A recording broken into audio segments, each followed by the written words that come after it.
అడవికి రాజు సింహమని మనందరికీ బాగా తెలుసు. కానీ ఆ రాజుకి సహాయం చేస్తూ ఉన్న మంత్రి ఎవరో మనకి తెలియదుగా. మన కథలో సింహం దగ్గర ఉంటున్న మంత్రి ఒక ఎలుగుబంటి.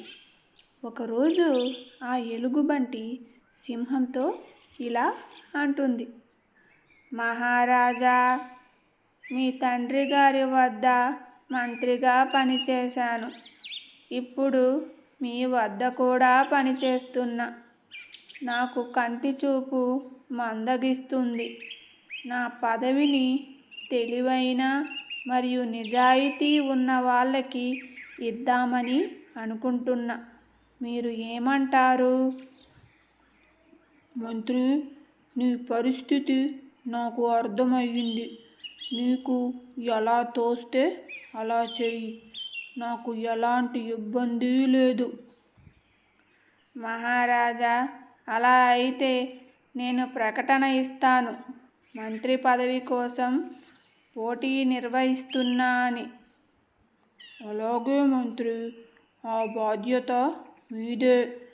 ఎలాంటి వారు మంత్రిగా వచ్చినా నేను స్వీకరిస్తాను. కృతజ్ఞతలు మహారాజా.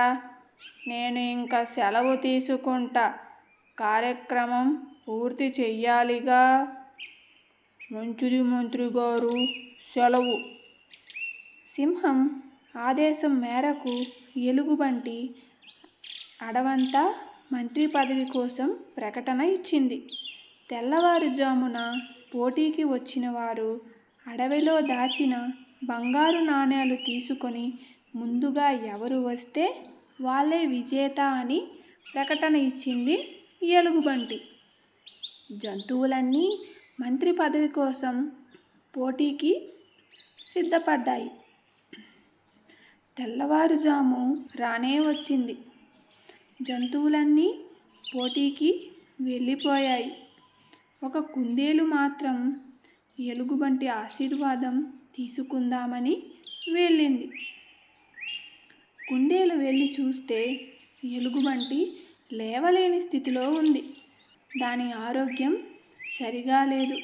అది తెలుసుకున్న కుందేలు అక్కడే ఉండి ఎలుగుబంటికి సేవలు చేసింది. ఎలుగుబంటి ఆరోగ్యం కుదుట పడింది.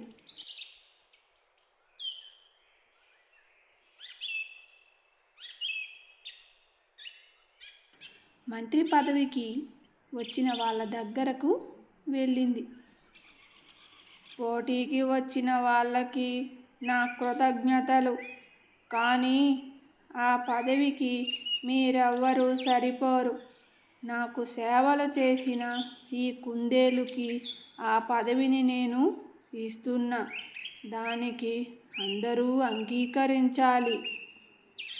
ఎలుగుబంటి చెప్పిన దానికి జంతువులన్నీ అంగీకరించాయి.